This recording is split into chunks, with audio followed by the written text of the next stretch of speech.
deep sea diving. Your friend Oh, that you knew from Chicago. yeah. Al Narikas? Al Narikas. Al Narikas, we had a PT boat. You've probably seen a picture of PT boat. Anyway, this PT boat, and they were gasoline. The PT boats were gasoline engines. And they had three engines in them. And this one PT boat blew up. I guess they, too much had 100 octane gas or what.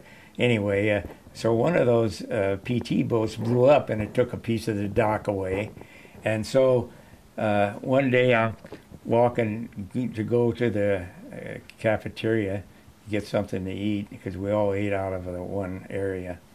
And I'm walking down this little sandy road, like from here to across the street, or not that far. And I thought, that guy looks just like, he walks like my friend that I grew up with, Al Narikas. So I hollered out, Al. He stopped, and it was Al. And he was a diver, and he was there, to take and dive down and clean up some of their rubble and whatever. And so I always thought, you never know who you're going to meet, And here was Al Narikas out there and on Mias Windy. And Dr. Milroy, and the island's 1 mile long. That's the island, right? It's a teeny little island. Yeah. Where is it? Can you imagine? It's below Australia, New Zealand. In the South Pacific. Yeah, it was a Dutch-owned island, and they were there for whatever. And then when they leave, what would you do with all the trucks and everything when you guys leave? Well, all the Jeeps. they had barges.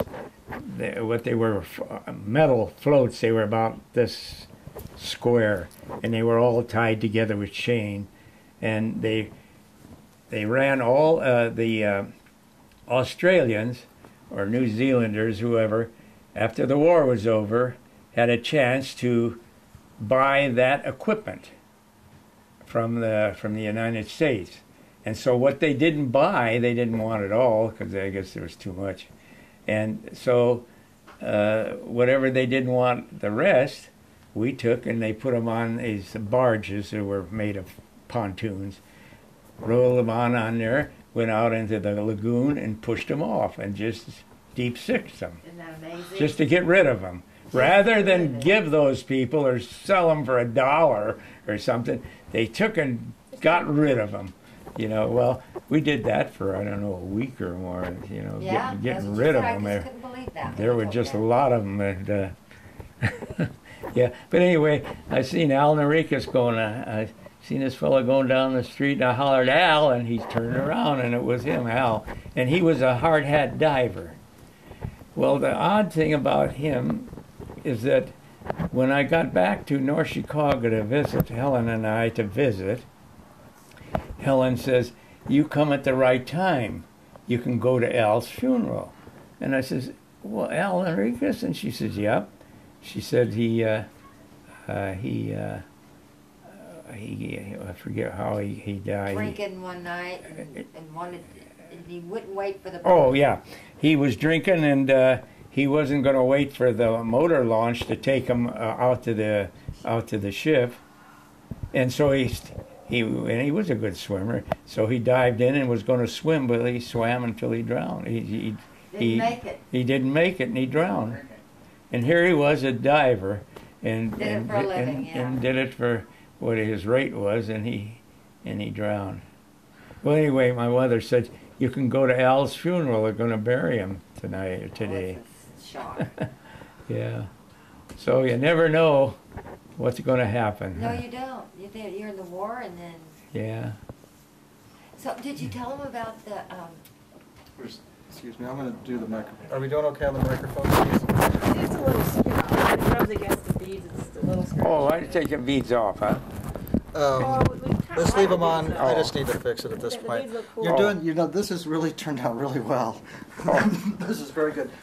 So, why don't you guys kind of take over, and we'll wrap it up. We got about 10 more minutes. Yeah. So, why don't you guys take over, and we'll kind of have a little wrap up here. Thank you. Oh, okay, fine. Fine. Okay, Yeah. well, we're very proud of being and being a true hero and a Pearl Harbor survivor. We got a little story. In 2011, he had lymphoma cancer. He had 16 chemos, 20 radiation treatments, and he is a survivor twice. The family is very grateful of being services. He, no side effects. He had no side effects. He went through it smooth. The nurses, doctors even said they've never seen a 90-year-old man make it through. So yeah. He did good. He only had one. Once he was finished with everything, he lost his appetite. And he was twice. Losing a lot of weight. So Patrick and I decided that we were going to plump him up, so we started giving him Ensure milkshakes with real ice cream in it. And that stimulated his appetite enough that one day he's like, I'm hungry.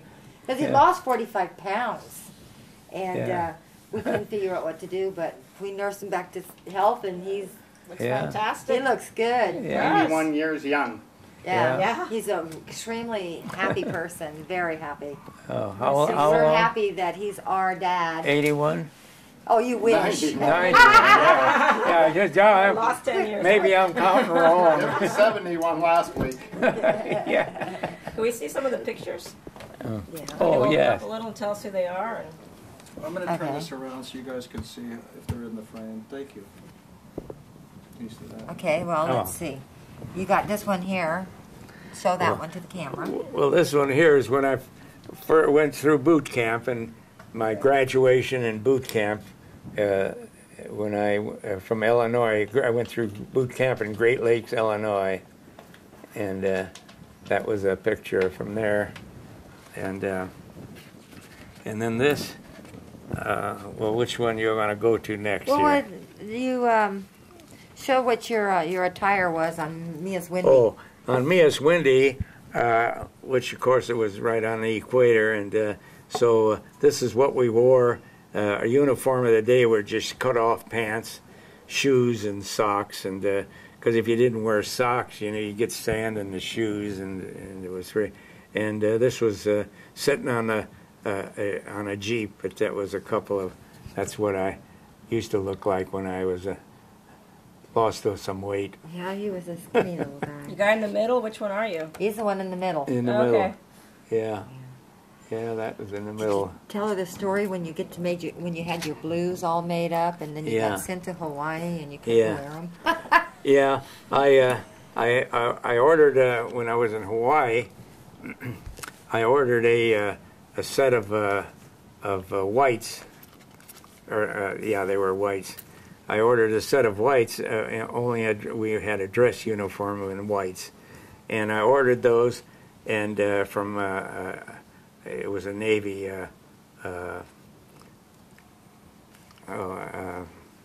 Taylor. Taylor.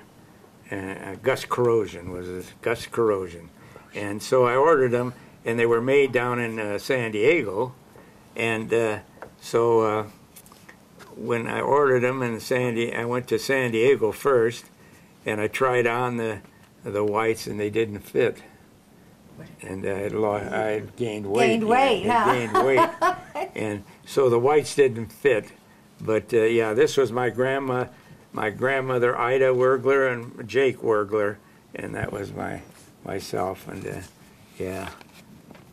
Jake Wergler. So you're in the, obviously you're in the middle. Yeah, right, yes, and then this one here, I guess you've seen that one. Yeah, and where was this? Was this in Hawaii?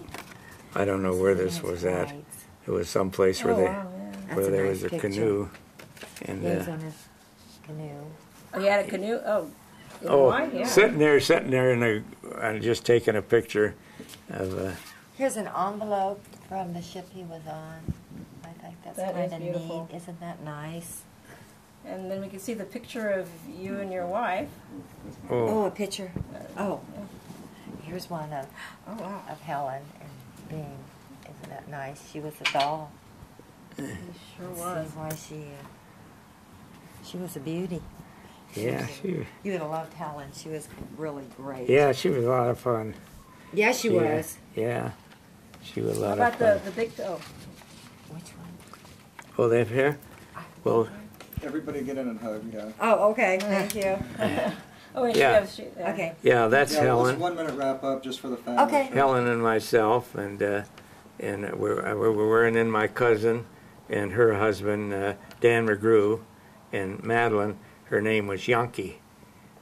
Yankee. It was spelled with a J. Jonky. And yeah, that's some of the. And these here, I guess, this was sitting on a Jeep, and this was at Mias Windy, and that was myself, and I don't even remember their names. The fellows that were